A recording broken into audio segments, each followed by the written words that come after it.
Joining us now, food policy and cooking columnist for the New York Times, Mark Bittman. Mark's here with his new book, A Bone to Pick, the good and bad news about food with wisdom and advice on diets, food safety, GMOs, farming, and more. Where do we start?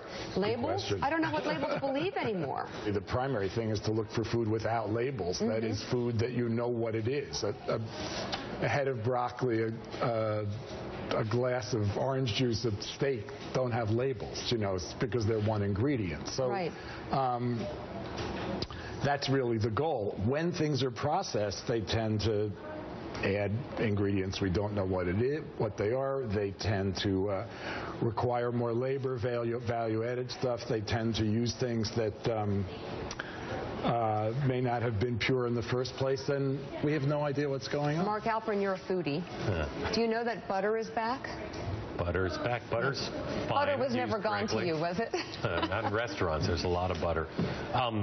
Where are we compared to other countries? How are we doing in all these issues? Well, no one's doing great, but we lag behind much of Europe. We lag way behind Mexico, believe it or not. And Brazil also is, I mean, it depends. What do we lag behind Mexico on? We lag Inspire a nation. Give us a goal. How do we catch up? Well, Mexico in 2014 put a countrywide tax on sugar-sweetened beverages and junk food.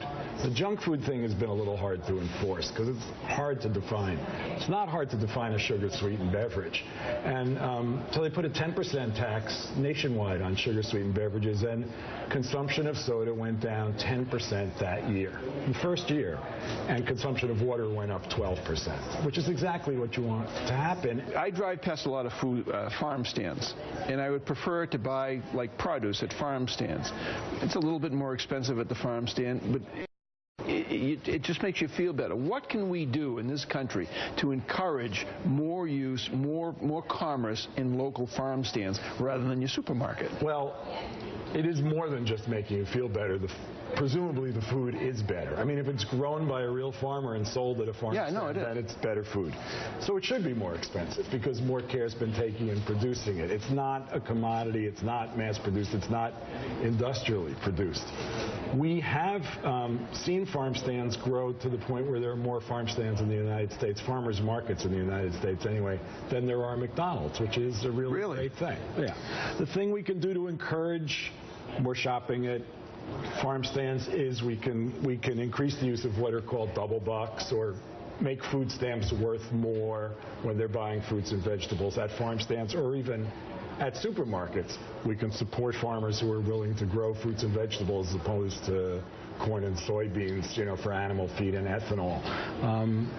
And we can acknowledge that good food is going to cost more. Real food is going to cost more than hyper-processed food. Okay, so your How to Cook Everything books, 1 million copies in print. You write on food policy for the New York Times. Your most recent book debuted at #1 on the New York Times bestseller list. You're a food expert. What is in your refrigerator, and where do you like to go to eat? I want to know, what's in your refrigerator? I think, you know, my refrigerator tends to be kind of not bare, but I have a lot of staples, capers, anchovies, vinegars, oils, and so on. I have eggs and cheese, Parmesan cheese. Have in there?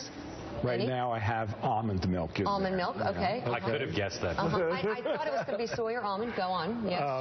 Any jellies, anything with sugar? Yeah, I have all that stuff because people bring that stuff. Parmesan cheese, pecorino cheese.